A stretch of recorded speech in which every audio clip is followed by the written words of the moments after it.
And then he was like, should we both leave then together? And I was like, what? He was like, yeah, I'll leave as well. And I was like, why would you do that? Yeah, this is the CEO of the London office for this agency. This is the same meeting where he's offered you the job. And the same you meeting? said no. And he's then gone, all right, if you're leaving, I'm leaving. And then what happened? Both he and my friend said to me, why wouldn't you do it? And I said, well, what if they laugh? The sort of reaction to me when I said, well, you know, what if they think I'm crazy or whatever? Is like, well, who cares? What's the worst they do? They say no. What does that matter? I knew my mother was really upset, but then they encouraged me to do it. They're like, do it. It's the right thing for you. So, can we break there so I can just have a bit of cry? Yes, of course. I wouldn't say I was suicidal, but I felt like I can't do this. I am losing it. My brain is not taking it in anymore. I'm not a creative. I'm creative, but I'm not a creative. Well, clearly, you know, people were seeing something special. And one of those people would be Dan. So he is CEO of this company you joined. You're an intern. And they do a reverse or a mentoring scheme within the company. No, they didn't. Although Dan did interview me though. He was one of the interviews. It was him and another guy called Dave Austin, who was the senior planner. That's the first time you met Dan in that interview. I'd met him. No, I'd also met him when we visited. So actually, to be fair, he was actually quite hands-on as a CEO during the process of the program. So he wanted to know like who the interns were. He met them. He had come down to the like the interview process. So, and it was a big deal at the time because I didn't have a relationship with him at all. So we were like, whoa, the CEO's come, like this must be a big thing. Like, do you know what I mean? But he was mad cool and he was really curious, and I think that's why we got on anyway. I started like a newsletter to just talk about the stuff that I was into. I sent it around every week on a Friday, called the Urban Lowdown, and it was all about Black culture and everything that was happening in my world and everything that I was into outside of advertising. So that was music, fashion, anything that I felt was just really cool, to be honest. Anything that I just thought, this is sick. Like, I'm going to share this. So, and I remember things like Drake dropping Views, Skepta dropping Konnichiwa, like selling out like just things that were happening that I thought, this is sick. Like, we should know about stuff like this. Willow Smith had just become the first teen Black ambassador for Chanel. Like, just stuff like that I just was like, this is so interesting. I'd interviewed Slick Rick at the time because I joined GWAP. And obviously, if anyone knows Slick Rick, he's like a hip hop legend. Like, so I was just like, you know what? I'm gonna share all of this. And the more I shared, the more requests I got. Like, is this gonna be a weekly thing? Like, what? Like, we want to know more. What's going on? Who's requesting? Who's saying that? Everyone in the agency. Like, right. I don't even know some of the people. I don't even know some of the people. I just used to get like Kelly from HR would be like like, do you know what I mean? Like, it was just random. And this is an internal newsletter, is it? Yeah. Okay. Internal. I just write it every Friday. Yeah. I'd be like, oh, save it to my Urban Lowdown. And then like I'd go to an event and I'd write about it, or I'd hear a talk and I'd write about it, or I'd listen to like TED Talks or something, and I'd analyze it a little bit, and I'd take out like some key points. And it was my way of like kind of extending like, okay, this is what I'm good at, or this is what I'm really into, and this is what I can do really well. And at the time, like, I literally knew like all the hotspots for like underground hip hop raves in London, or like any new artists that were coming through at the time. Like, and then I actually organized a breakfast that I was asked to meet the creative department, and it was about all the like next like talent that's going to be like popping in the next 4 to 5 years. And that was like GWAP, who are obviously doing amazing right now, Jasmine Serra, who's an incredible artist, Colby Martin, another incredible artist, Shay Lingo, who's a sick rapper. But they all came in to meet Iris, and that was like my first like responsibility off the back of that Urban Lowdown. Like, okay. And I was just like, yeah, like as an advertising agency, we should know these people. Like, and like, yeah. And I suppose it's like a result of like also where they are now, because you know they've gone on to work with some incredible agencies, brands, etc.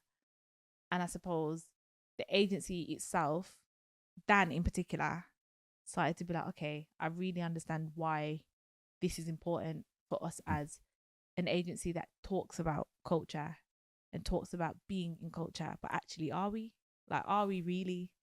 And then he just started booking in meetings with us. Well, his PA started booking in meetings, and then we started having like catch ups. And then I remember I got asked to do like my first public speaking gig, and that was like a agency of 2020 by Creative Social. I don't think they're around anymore. And I did a presentation, and that was like a prediction of like the next 4 years. And he came, and then Dan. he wrote. Yeah, Dan came, and then he wrote about it. He actually wrote a long essay about my talk, sent it around to the whole agency, and I was like, whoa, like that's a big deal. And I'd just then get random people stopping me in the agency like, excuse me, are you Shanice, the one who like, yeah. And I suppose after the back of that, I became more confident, and I felt a lot more empowered about what I was good at and what I felt like I really cared about. And then they offered me a job. So there was it an official kind of mentoring relationship going on, or he would just book meetings and you would talk about, what would you talk about? What was the how did it go? Official? I mean, probably was official because it was like routine and like it, quote unquote, like there was a consistency to it. Yeah. But it wasn't like an official mentoring program. Yeah, but it was a program. Yeah, he would thought, okay, this person's interesting. You know, I'd like to understand a bit more about it, because I see the value in it for us as an agency, because we're talking about culture. But I'm now realizing we probably weren't doing much about culture or knew about culture. Yeah. And Shannie's come along and gone, this is culture. This is what's going on. And so he has these meetings with you, and then you're still in internship, and then what happens? Tell us about when he offers you a job.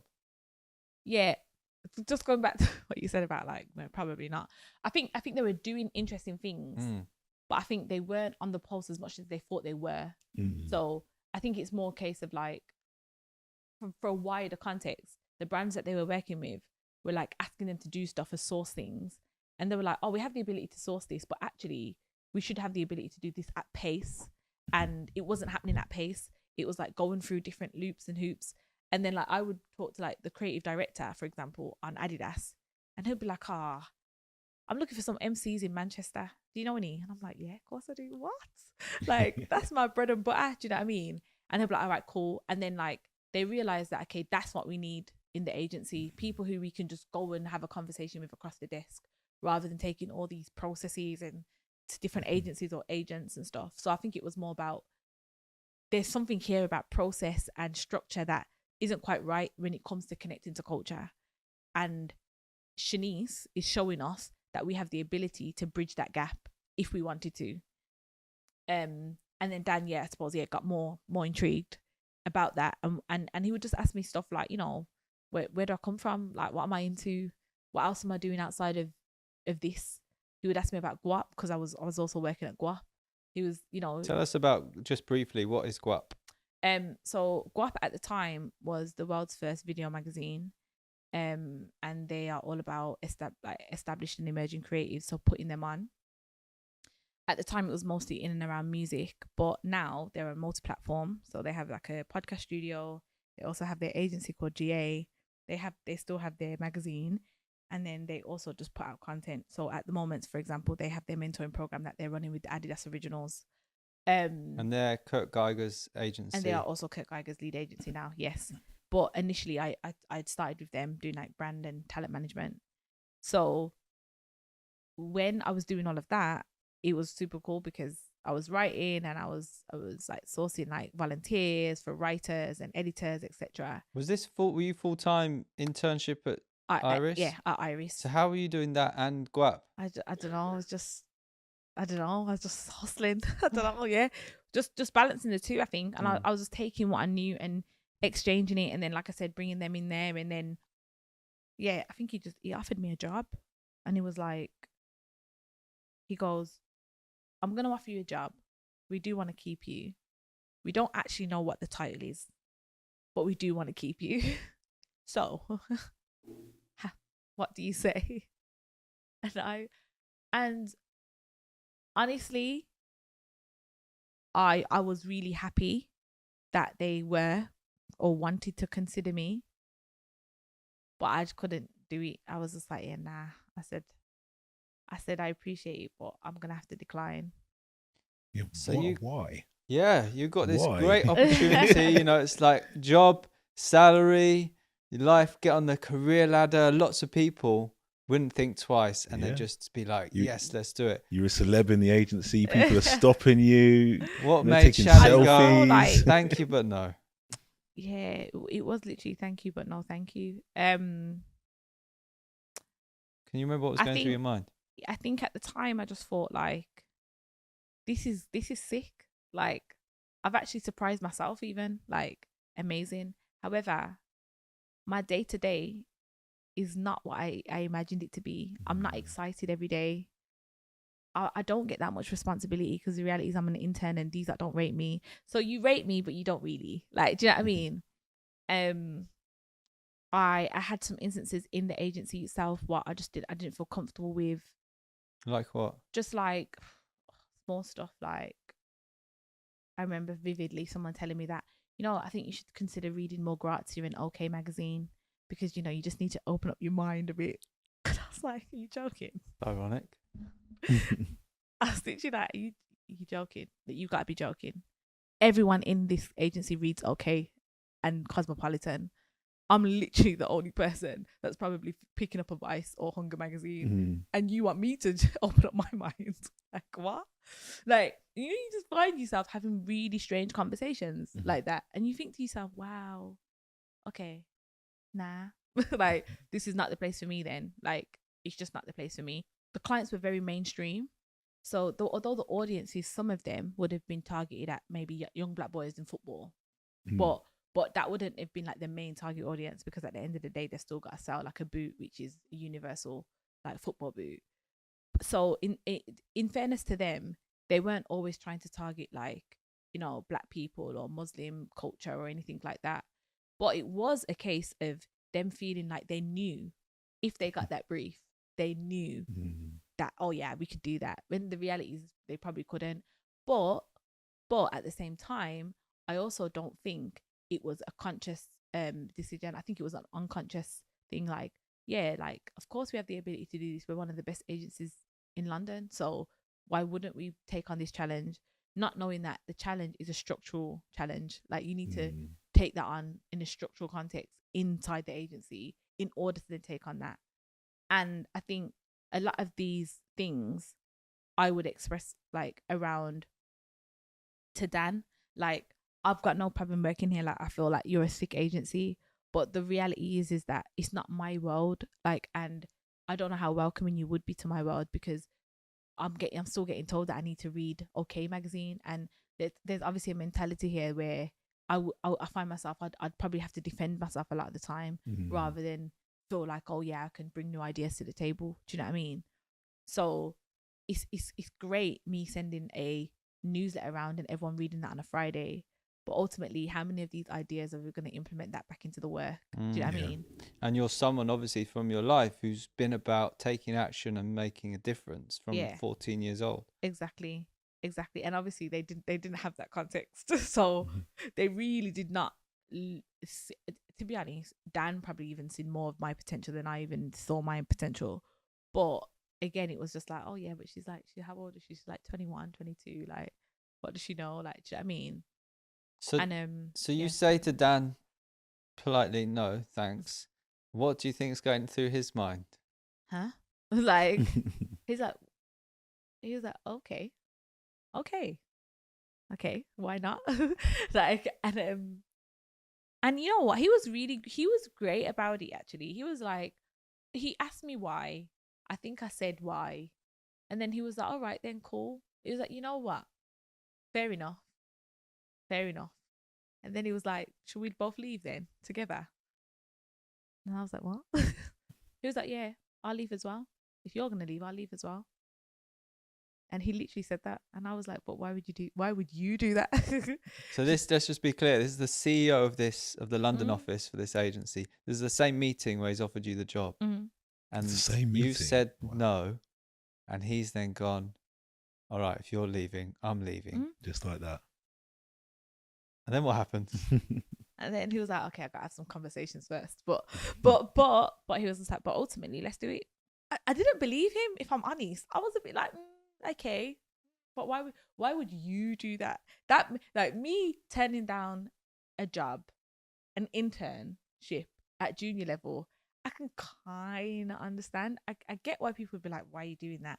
But I can kind of understand what you walking away from your C-suite 6-figure salary makes no sense to me. Like, what? Like, why would you do that?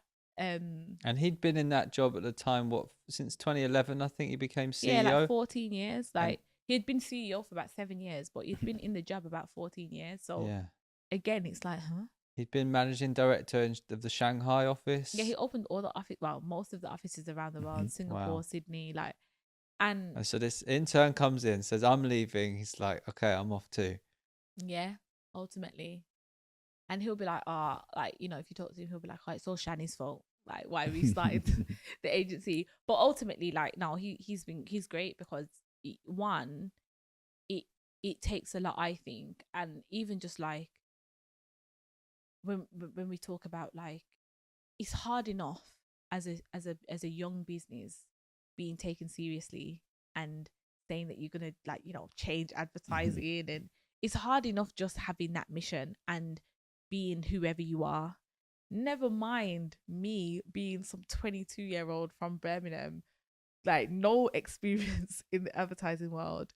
And then him has this experienced middle-class white man saying, oh yeah, this is my co-founder, by the way, and she's going to be handling all the talent. Like, look at him like, are you crazy? Like, what? Like, who qualified this person? Like, so I feel like he really took a risk on himself just doing that, because, like, at this point it's past allyship. That's advocacy. You're an accomplice at this point. Do you know what I mean? and I think for me, it was just more a case of like, okay, well, you really got to do this then. Like, you say you're about it, and you've been saying that you're about it. So this challenge is a real challenge. And then we did, like, we sort of just, yeah. But what, on that day, did you tell your mother? Yep. What did she say? Called my mom. She's like, no, I don't trust him. Don't trust him. I don't trust it. Like, she was literally like, and my mom is obviously at the first meet, she was a bit of a pessimist. But, like, I think she was just a bit like, huh? I don't even understand why you would do that. Like that makes no sense to me. And I'm like, yeah, I know.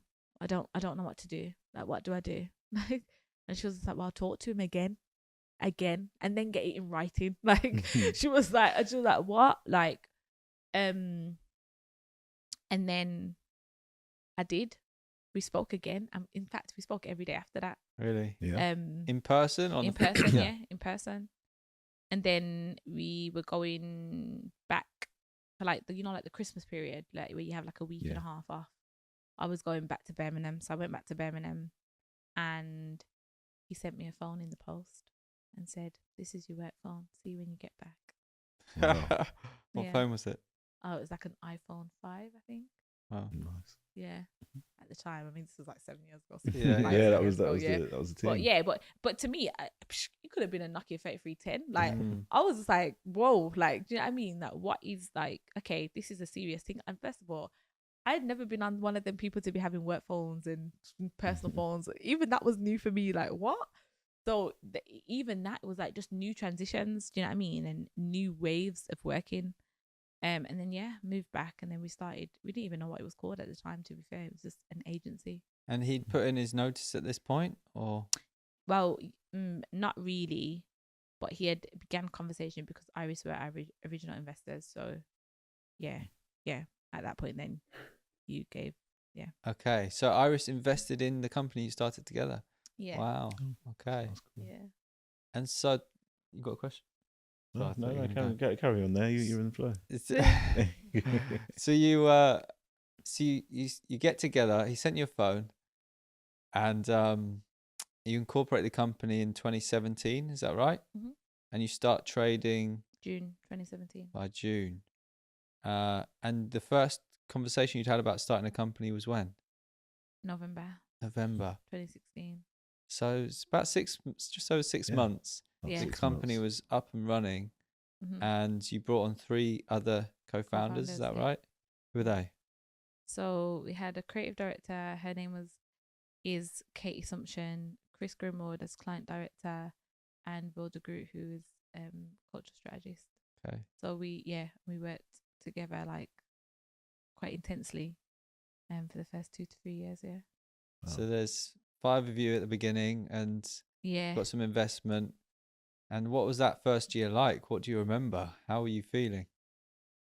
It was just a whirlwind. Like, even thinking about it now, we worked on some really like projects we just wouldn't work on again. But not necessarily because they were bad, just because they were just video projects and content, like, like small stuff just to get us going. And to be fair, our biggest client and our founding client was Dyson.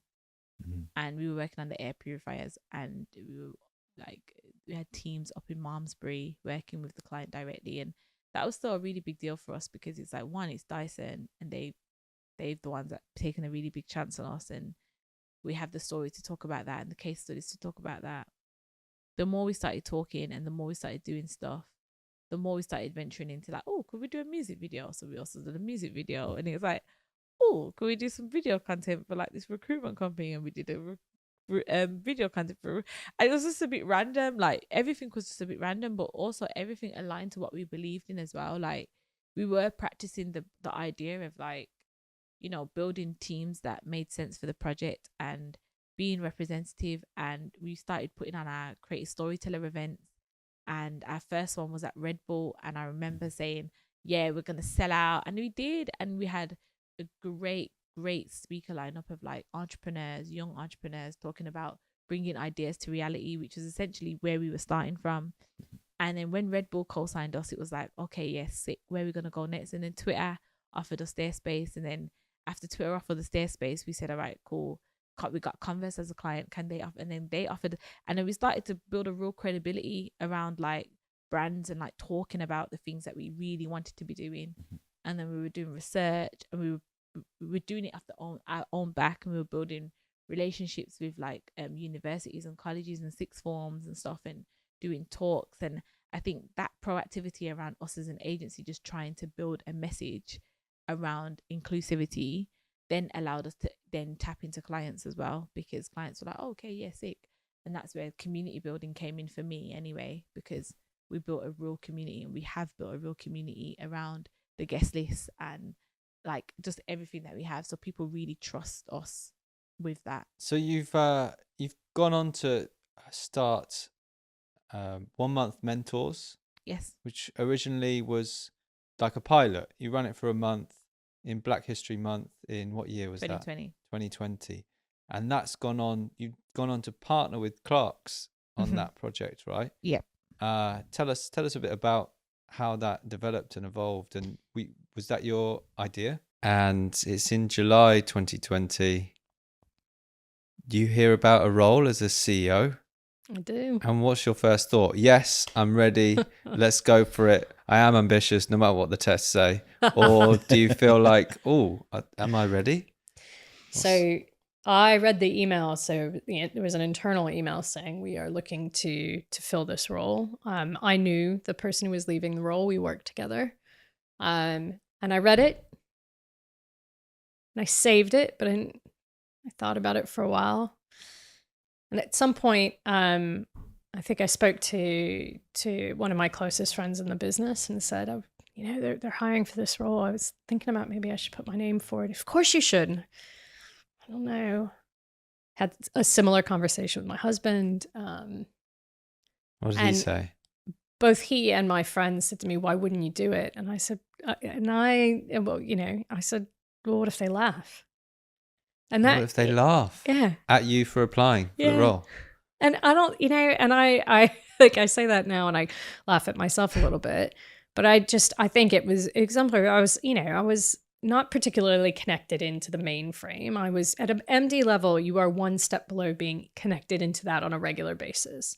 And so it does feel a bit distant. What do you mean connected to the mainframe? So, sorry.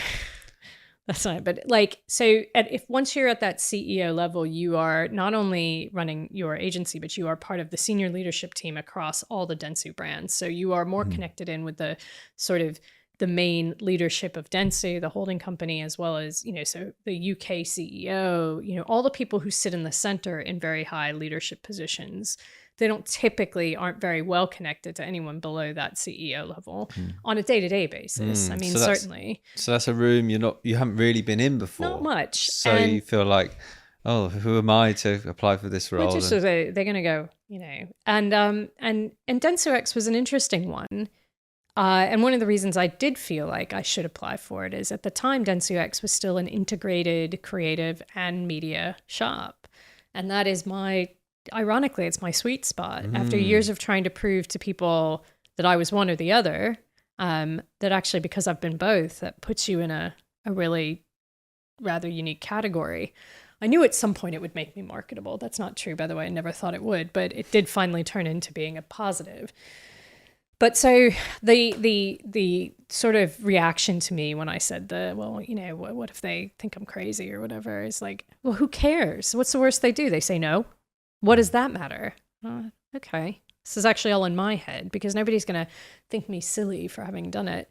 So I decided to put myself forward. So I sent an email to the two people on there and said I'd like to throw my hat in the ring. Turns out that had I not done it that night, they were closing it the next day. Really? Wow. Yeah. So cue the dramatic music. Got in. Yeah. And I'm so glad I did it. Obviously, for a million reasons, but can you share what the process was like? So you send me and saying, "Yeah, I'll throw my hat in the ring," and what happens next? So they ask for your your CV, and the first thing I realized is like, I don't actually have an up-to-date CV because I wasn't looking for a job.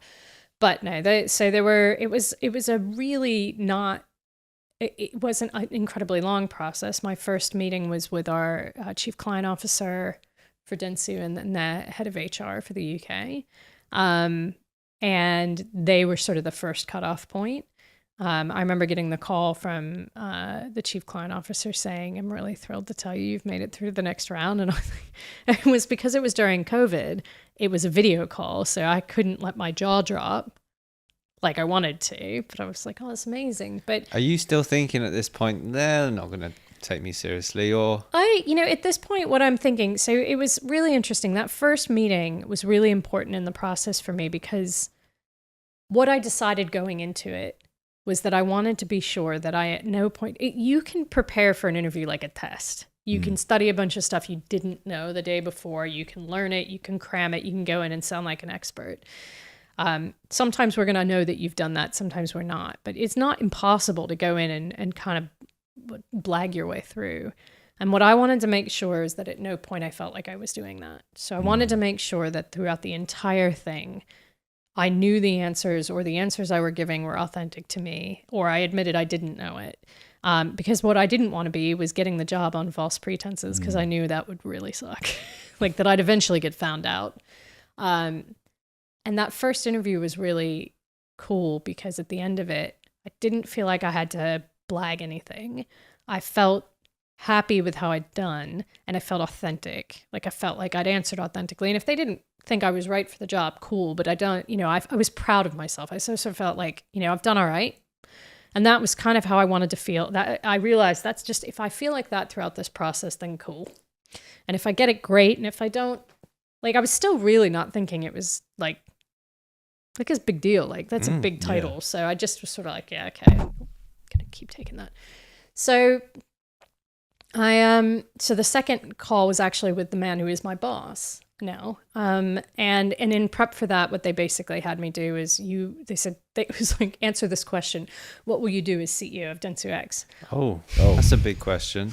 It's a huge question. Considering you've never been a CEO before. Yeah. So I just decided I would. Do you Google it? No, I didn't. How do you I just said, you know what, I'm going to write I'm going to present my 90-day plan. And actually that made it a 100-day plan, because there's, when you, typical of the US presidency, there's always like a 100-day plan. And then, and so I was like, I'm American, I'll say it's a 100-day plan. How did you know to do that? Did you read it in a book? No idea. You just decided? It just made sense. Okay. Was it something that you'd done perhaps before, ever? No, I needed something to organize my thinking. And so that's what I did. Now, ironically, when I spoke to my boss after I had the job, he said, I did the same thing. I did, or actually he told me in that interview, he goes, I wrote a 90-day plan. Okay. You're like, good. I've made the right decision. And then I used something. What was his role, by the way, the person interviewing? So he is the CEO of the media line of business at Dentsu. Okay. He was very funny. I had this whole, PowerPoint deck, and he literally, I don't think I showed him 3 slides. He just started asking me questions, and every so I had a slide that said that, but it was a brilliant conversation. And again, I didn't feel like I had to make anything up. I didn't feel like he was asking me a question where I was like, the duck under the water going, crap, so much of it was about leading people. So much it was about, how do you come into an organization that we know right now is in the midst of a massive transformation, is, has had a lot of identity change. How do you, all of that. And it was stuff that I was just, it was my heartland. It was the stuff that I really believed in. It was also really important to acknowledge that I didn't have the answers, like necessarily. I was going to try things, and if they didn't work, we were going to evolve them. But post that, I met with our UK CEO, and I'd met with the global CEO of Dentsu X. But by then, I was aware I was in the sort of final consideration set. And it's funny, it switches from, I think I could do this, to I want to do this, to I really hope they give me the job. Because by this point, you've put all this, you put a 100-day plan together, and you believe you can do it. Thought about getting the role for so long, yeah. What do you remember about the day? How did they let you know? I got a call saying, we want to offer you the job, which was brilliant. And, I remember, so I was in a different part of our house to where my husband was. And I was just sort of, he knew, I'm not sure if it was a scheduled call or not. So I just was sitting there for a minute kind of going. And then I, walked in, and it's like, they offered me the job. Nice. And it, it was awesome. And it continues to be. Like, I'm so proud of this job. I love this job. I love what I get to do for a living. It's awesome. But it was, it was an achievement I never really realized I wanted to have. And, any job you get should feel like that, right? This just happened to feel like that, and it has a really cool title associated with it. But it was, it's epic. So considering you've never done this job before, you start and you're now the boss of the company, everybody's looking to you. What do you do? Again, do you Google? What do you do on your first day as CEO? How does it work? Does someone take you through and show you what to... Amend that to, what do you do on your first day as CEO in COVID? Tell us, before building up to before the 14th of February 2013, what was your relationship with Oscar? And tell us a bit about him. So Oscar was he was seen as the world's #1 athlete. Lovely guy. Lovely guy. Full stop. Not Paralympic athlete.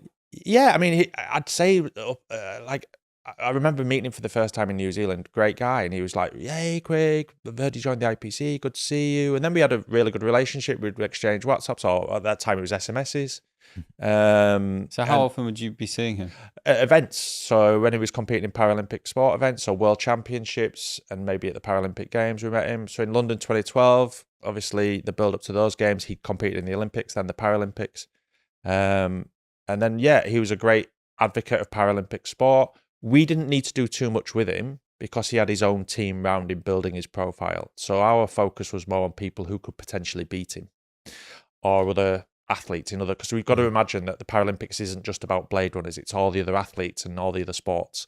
So we built a strategy of ones to watch in every single sport, because a lot of people who were coming to the Paralympics were like, I don't know where to begin. Who should I be watching?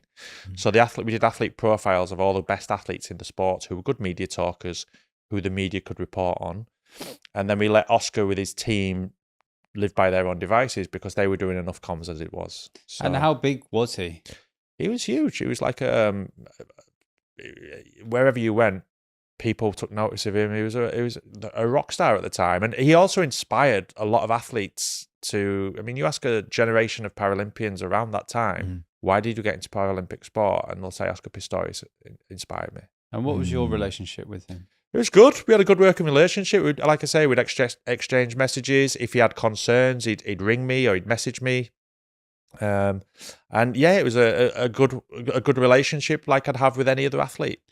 So talk us through the 13th of February 2013. Yeah, What were the events?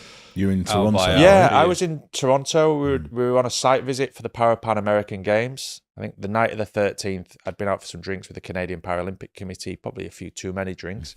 Got to bed, determined to sleep, and then at 2:00 in the morning, the phone rang. And people don't ring you at 2:00 in the morning with good news. And it was and I'd missed the call. And then I saw a message from my brother just saying, "Oh boy, you're going to be busy today." And I'm like, what? And then I rang the journalist back and he said, look, there's reports in South Africa that Oscar Pistorius has shot dead his girlfriend. And I just remember freezing, thinking, what? And he said, yeah, he's mistaken her for an intruder in the house and he's shot her dead. And you're thinking, oh my God. It's the first time ever in my life someone I knew had been involved in something like that. And you just froze. And then I was thinking, my brother's right, this is going to be the hardest day of work ever. So then we went into crisis mode, which was like, and it's 2:00 in the morning in Toronto. And then it was like, how do we get through this? So then I phoned our chief executive who was in Toronto with me. Is that the first person you called? Yeah. Rang him. I said, look, to the journalist, I'll come back to you. And by this time, every journalist in the world is ringing me. So it's difficult to make a call on your mobile phone when your phone doesn't stop ringing. So I used the hotel phone to ring our chief exec and said, look, Xavi, I'm sorry, it's 2:00 in the morning, but this has happened. And he was like, oh shit. And then I phoned Sir Philip, our president, who was in Bolton, in Cheshire at the time. It was still early morning. I think it was like 7:00 UK time. He was in bed and he said, no one rings me at 7:00 in the morning with good news. And I told him what had happened and he was like, oh, blimey.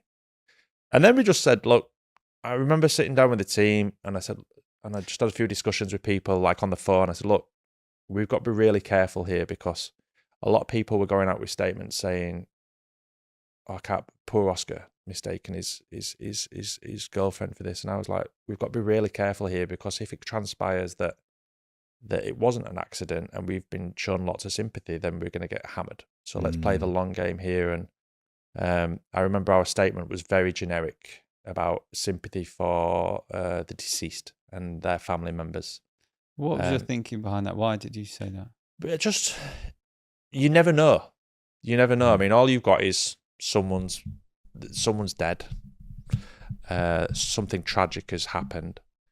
And you've got to be really, I always think in communications, it's a bit like a game of chess. It's so strategic. You've always got to think one step ahead. And that's what I was thinking was like, we've got to be really careful here. So we were super careful. We issued a statement.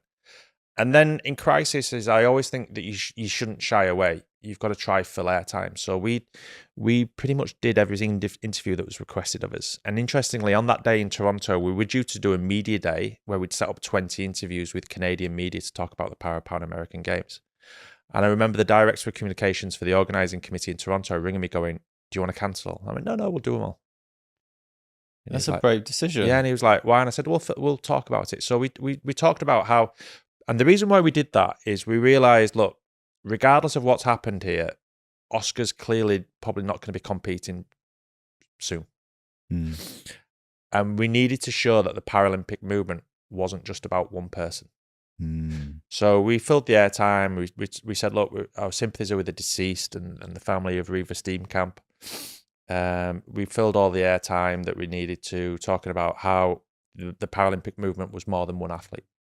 And it was the most unbelievable, surreal day. And I remember, I think at one point I had 122 missed calls on the phone, like umpteen voicemail messages. And it was scary because you were part of the biggest news story on planet Earth. How was that for you personally? It's difficult. Mentally, it's really difficult because someone you know has shot someone. But then you've got to put that to one side and do what is best for your organization. So all the thoughts and emotions you've got to put to one side. By the time I got onto the plane to fly home, I'd been awake for 36 hours. You must have been drained. Yeah, and I remember embracing Xavi before, like we got changed just before we went to the thing, and I remember we just cried on each other. That was we got 30 seconds where we just embraced and cried. All the emotion came out. And then we got to the airport, and we went to the airport lounge, and we're like, at least we can maybe relax now because we've given all the interviews. And I remember the 10 o'clock news coming on in the evening in the lounge in the hotel, in the airport, and every TV had either me or our chief executive on TV talking about what had happened. And everyone just looked at us like that. And obviously then people wanted to talk about it. And we didn't. And then we didn't want to obviously talk about it. And I remember getting on the plane exhausted. And the plane had engine trouble on the runway. And I kept drifting off like this. And every time I drifted off, I started hallucinating, and a little pixie would run up the corridor of the plane and slap me around the face and wake me up. And this happened for like 45 minutes. Really? And there was no one sat next to me. And then there was this little old lady sat in the window. And I kept saying, have you seen that pixie? Did you see that? And she was really concerned. I bet. Really, really concerned. And she was like, what the hell am I sat next to here? Why did that happen? Just exhaustion. Sleep Just deprivation. complete exhaustion. Had Because that ever happened before? I'd not slept. No, I've never had it again. And it was like, and then I fell asleep. As soon as the plane took off, I slept. And it was a 7-hour flight back to Frankfurt. And I think for 5 hours, I slept solid. And then I woke up, and the old lady next to me put her arm, reached over and she went, are you okay, dear? And I said, yeah, I am. I said, what happened last night? And she said, you were hallucinating. And she said, you claimed there was a pixie. And I told her, I said, oh, I'm so sorry. I'd not slept for 36 hours. I explained what I'd been involved in. She went, oh, do you know what? When we took off, I asked to move because I thought you were either a drunk or a drug addict because you were making no sense. You were so incoherent. Well, it makes sense for her, yeah. Yeah, totally. I can imagine it. So I remember then landing in Frankfurt, and I switched my phone off, which I very rarely do. And I slept for 18 hours solid. Wow. And then the next day, I rang Sir Philip and I rang Xavi and I said, look, we need to go on the offensive here because a lot of people are speculating that this could be the end of the growth of the Paralympic movement because the superstar athlete has been arrested. And I said, we've got to go out and tell the world that the movement still exists, and the fact that Oscar, when he came to London 2012 Paralympics, he didn't win gold in the 100. He was beaten by Johnny Peacock. In the 200, he was beaten by Alan Oliveira, and he won the gold in the 400. So we've got to show the world that we are bigger than one athlete. And we went a little bit on the front foot, and we were talking about how the movement, we still felt that the movement could grow and that we would build towards Rio, and London had given this new generation of superstar athletes. And that's how we got through it. And then obviously every time the court case came up, we'd get the media coming to us. And one of the learning experiences that I remember getting hammered for an interview I did on the BBC with Nicky Campbell, where it's one of those things where they clip the sound bites. And I described Oscar Pistorius as an inspiration to many athletes. And I remember them saying, but he's murdered someone, Craig. He's been found guilty of murdering someone. And I was like, yeah, but there's multiple athletes who have taken up Paralympic sport because of this man. Very rarely does someone uninspire you. So like there's those athletes who'd been inspired to take up Paralympic sport didn't suddenly decide they were going to give up Paralympic sport because of what had happened in South Africa. So that was and then I got hammered on social media. This is where the trolls came out. And I remember it was really upsetting for me personally. And I just I'm obsessed by social media. And for a weekend, I just didn't go on Twitter. And then my parents were seeing some of the abuse I was getting on social media. Like, this guy's got no heart. He's just described a murderer as an inspiration. And how does that feel? Oh, hideous. Hideous. The trolls on social media. I mean, I've had it a few times, but it's just like, that was my first experience of it. It must be so hard because it's so easy to say the wrong thing or Yeah. say the things that are going to... Totally. And I wanted to correct myself on social media going, look, someone doesn't uninspire people. They might have a very different view of the person because of what's happened, but you don't uninspire people. These people are still doing sport. But then I just thought, do you know what? When the trolls start, you're never going to win. And the moment you start to interact with them, game over. So I just kept my head down for the weekend, stayed at my parents, chilled out. They were really great with me. And then it was just back to planning. How did you plan for those interviews? How do you prepare for interviews where you know there's a lot of things I could say that are going to be wrong or bad or make the company or myself? Yeah, I always think on crisis communications, you should always try fill the airtime if someone's giving you the opportunity, if you've got something to say.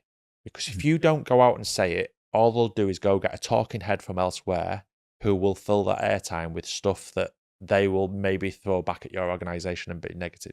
And that was that I've always been taught that in crisis communications is try have someone who can speak and give the company's views, because if not, there'll be someone who will say something negative instead about you. So just try that. So yeah, it was difficult, a really difficult time.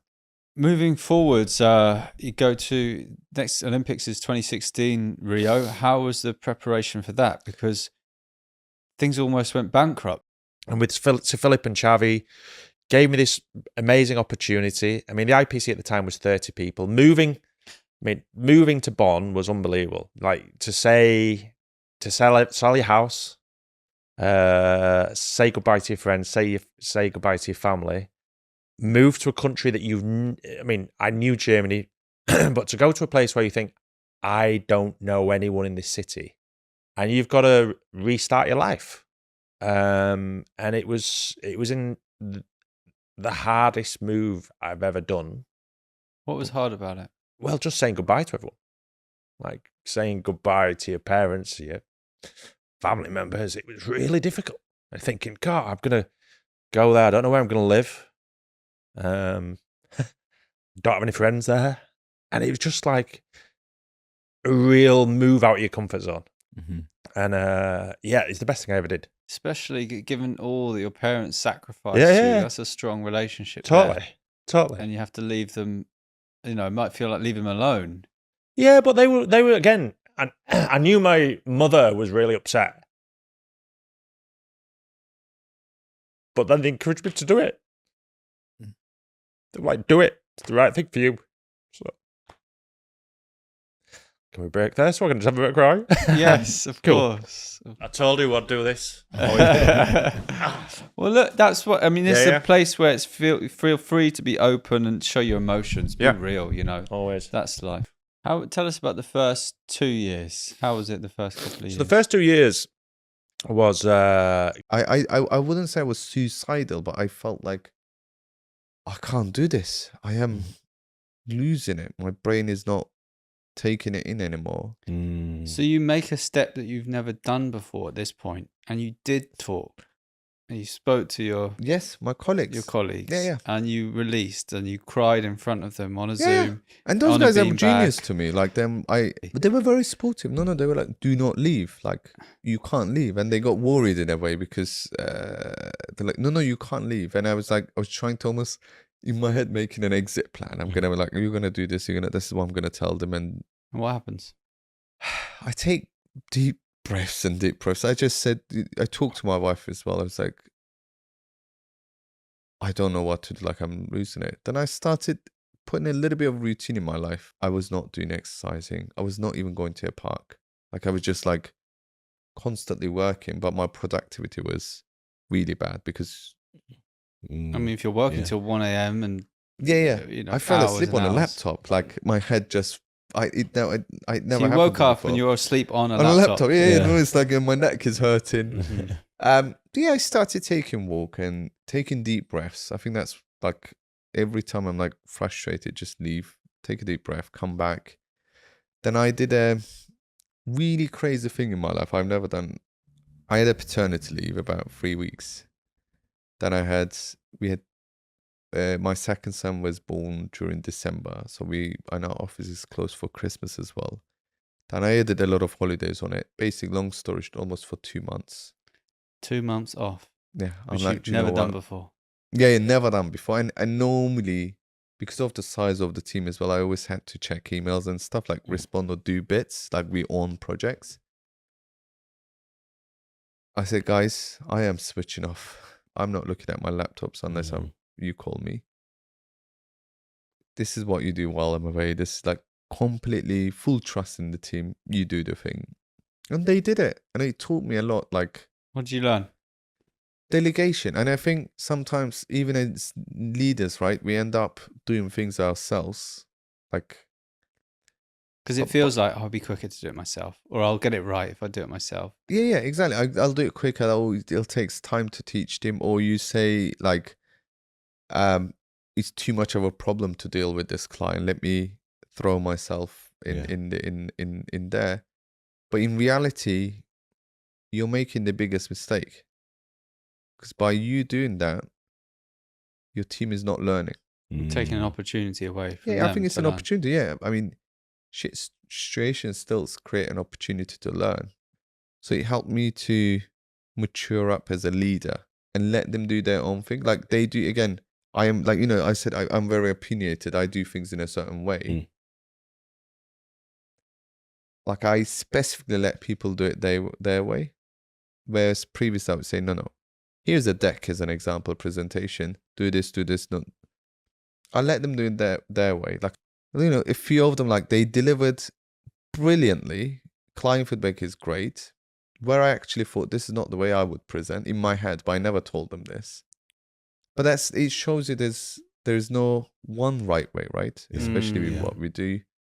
Everyone's got their own way, and I do believe in it. And that's what I meant by, in other places, I felt like I was trying to be someone else, and you suppress yourself. Like imagine the amount of effort you have to put psychologically to try to speak in a certain way. It takes from your thinking. And I always give the analogy of, if you were in a relationship with your partner, right? If you were trying to be someone else, that relationship will never ever work, right? It will break at some point. And if you take it back to the work, you spend more time at work, technically, if you exclude the sleeping time, at work in a way than you do with your partner. And if you try to be someone else there, that is like the worst thing to do, right? You're not, but a lot of people of color do that as well. And I think homogenous communities, because you want to fit in. But I think you need to be yourself. That's why, like, regardless of and I think that's not just to do with the diversity spectrum of like ethnic minority or this. As a person, regardless of your race and stuff, you just need to, it's cliche to say, but be authentic. Be your authentic self. Because you perform the best, and that's what I've performed the best in this. Even in other roles, I got a lot of promotion, a lot of success. But I felt the best in this role because I put all the baggage aside. Like, this is who I am. Take it or leave it. And I just act the way I would act with my friend. You know what I mean? There's no second me. I feel comfortable.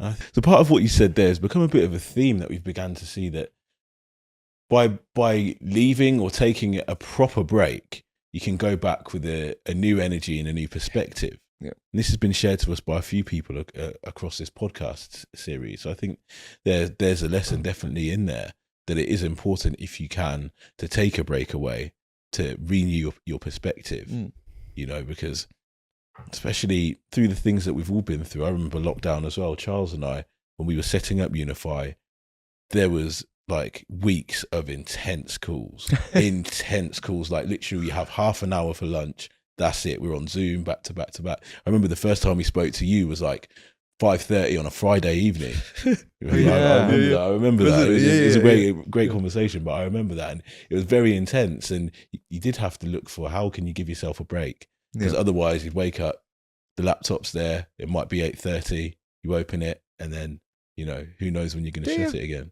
You like lose it, right? I think that during the COVID, that was the biggest challenge. It's like, where did the time go? And I was like, lunch? What lunch? I was just like, just grab something. And it was like, with the new way of working, it was like constant meetings. Being in a meeting, like video calls as well for like 10 hours, is draining. I think there's a great thing that you've brought back from your time off on a personal side that you still do now.